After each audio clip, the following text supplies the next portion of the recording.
Welcome to the 2017 BFA Senior Art Exhibit here at the Annex, where we have awesome art. Let's check it out.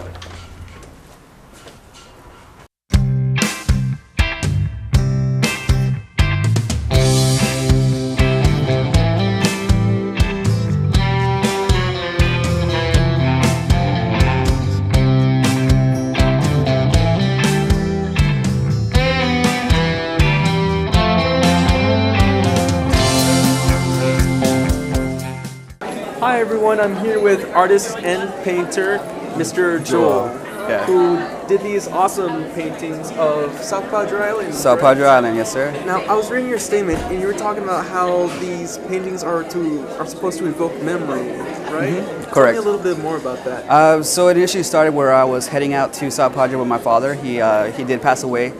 This series is dedicated towards him, since these are places where I've initially, from fond memories of mine, that I have enjoyed and spent time with him, right?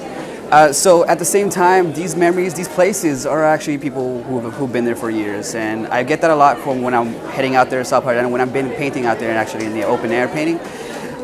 People will come by, talk to me, and they tell me their story of how many years they've been there and everything. So in the process of trying to capture that essence of the island, essence of those locations, I wanted to bring that to as a gallery view where people can go ahead and express those emotions. Try to maybe seeing these paintings, they'll go ahead and maybe catch a few flashbacks of fond memories that they've had in those locations, right? The first objective was going ahead and create the images, the memories that I wanted to invoke off to people. But at the same time, I wanted to enhance that a little bit further by going ahead and mess around with texture. I did a lot of planning and experimenting with different alternative materials. So at the end of it all, hopefully the more intensity with the texture, the more I play around with it, the more enhanced the image will become. Let us know. All right, thank you so much, man. Joel. Appreciate it. Hello, I'm here with Gloria, who did these amazing sculptures for the BFA art show. Gloria, tell me a little bit about your sculptures. Okay, so my sculptures are actually, we call these petite sculptures because we like to use lots of jewelry methods. So this involves lots of soldering and really small handwork. And it's kind of supposed to encompass our whole careers. The designs went through a lot of different changes. So these are definitely not the initial designs, but they made the cut. So it's a personal narrative. It was definitely lots of self-exploration, lots of history that I had to kind of research. That piece was broken and I didn't know what to do because I thought my piece was totally gone, but I repaired it with epoxy and gold leafed it and tried to kind of embrace what happened, you know, that accident. It's kind of just becomes part of the creative process. I see. Well, Gloria, thank you so much for your time. Thank you. Thanks. And good luck to all your future endeavors. You too. Thanks. Hi, I'm here with artist Rhett, who had these awesome paintings at the BFA art exhibit. Rhett, tell us a little bit about these paintings. Well, these are paintings that have taken me a whole year just to complete them. I started with a simple idea of dichotomies, of two opposites coming together, and that's what I'm portraying here. More specifically, the dichotomy in this particular piece about life and death. And as you can see, I have this tiger to represent life and a wolf up there to represent death. And I've been able to bring into this thing from previous artwork, from studying here at UTRGV. So I started with the figure. I wanted to do some nude figures, but instead of doing human figures, transform them into animals and have this duality as well. I look forward to seeing your future stuff. This is really great. Thank Thanks for you. your time. You're welcome. Hello, I'm here with Anita with her awesome pieces. Anita, tell us a little bit about the process behind this. Okay, so all these pieces that we have, it's all upcycled, it's hand painted. There's even embroidery on these.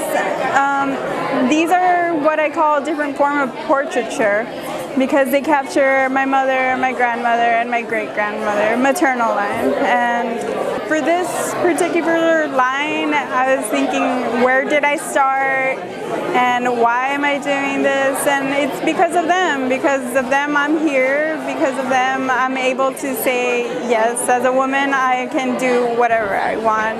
This actually is a special piece to me, since it used to be like my mother's kind of her work outfit. She was a nurse, so still is actually, and I feel it represents her very well.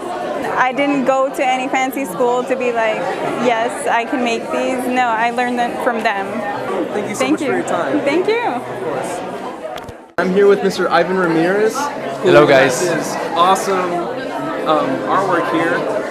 Very folklorico inspired. It looks great. Ivan, tell us a little bit about your work. Well, the inspiration came from the folklorico world. I've been dancing for almost 12 years already, and I wanted to incorporate that into my art.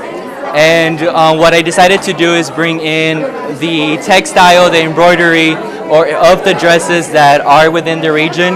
So, for instance, in Nuevo León, and on the bottom portion of the dress, they have this creative shape pattern. And for Tamaulipas, the fringe, the flower, and Hidalgo, the embroidery. So I wanted to make sure that everything that I was trying to implement into the bags were from the outfits themselves. I was a painter, so I never really worked with fabrics on its own. So this is the first actual material that I work with, and it was kind of a big challenging step since it was a new material.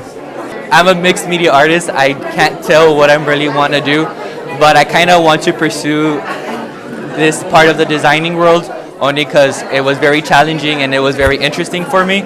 And I really enjoyed the fact that I was working with leather and cowhide and stuff like that. So maybe you'll see another line coming soon. Awesome, Cool. awesome. Well, Mr. Ramirez, thank you for your time. Thank you so much. Good luck in your future endeavors. Thank you.